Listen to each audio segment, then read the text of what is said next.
Hello and welcome back to Brau's ERP Corner, the channel where you are gonna learn everything about ERPs. In my last video we defined what an ERP is, and as I promised, we will be learning about implementing an ERP software for your company. A while ago, a user of an ERP system told me, putting this system to work is like trying to change a wheel of a truck while the truck is moving. And I still marvel about how accurate that comment was, and at how well it depicts the task of changing an ERP software of a company. Yet, technological advances make switching to better technologies an inescapable reality. If you are around my age, you barely remember the flip phones, or maybe you never had one. But at that moment, let's say 20 years ago, users loved flip phones. Now, with the smartphones and the technology that we have available, some users just won't accept to have a flip phone. But at the same time, the same users, they just don't perceive that the ERPs have been improving the same way or even more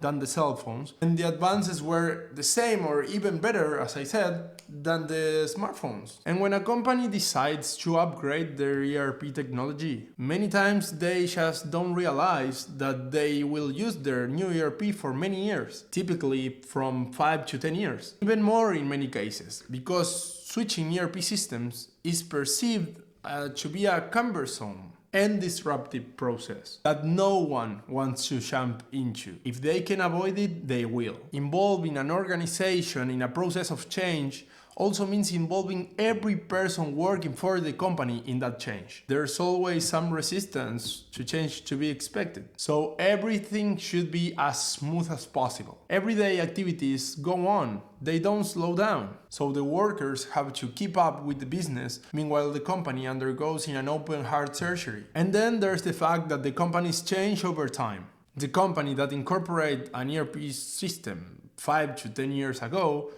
may not be doing the same thing today.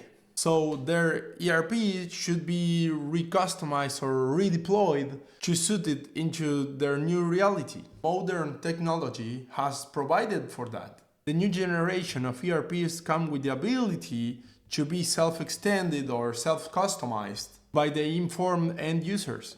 So as their companies change and their software functionality needs change with the changing company, the new generation of ERP system allowed the old software to be extended without the need of replacing it. ERP systems are usually sizable investments for the companies that acquire them, should in turn demand a proper analysis of what the companies are getting with their money.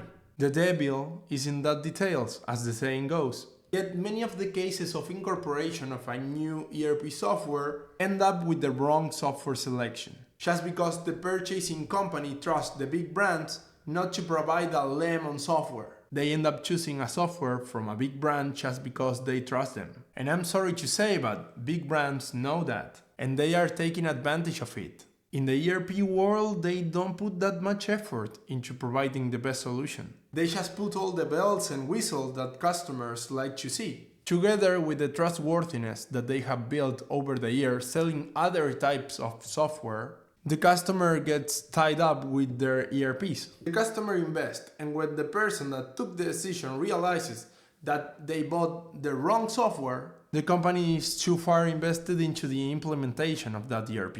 There is no more budget for another solution, no more energy from the team to change it. And unfortunately, a lot of decision makers end up losing their jobs as a result of sticking their neck out by embracing the big brand. They buy ERP software from one of the big publishers to be in the safe side, but the publisher will ultimately have little to nothing to do with how the software is implemented for you and how you will use the software. That depends instead on dealers or local experts that more often than not have little to no experience in putting ERP software to work for a company in the line of business of their new customer, let alone customizing the software for you. Disasters occur frequently, as you could expect from my description above, so I decided to demystify the process of ERP comparison. It doesn't involve listing all the features of all the packages under consideration in a big matrix and comparing them side by side. That will not work. please see my next videos of ERP solutions. I will include information about the techniques and key concerns to be decided in order to succeed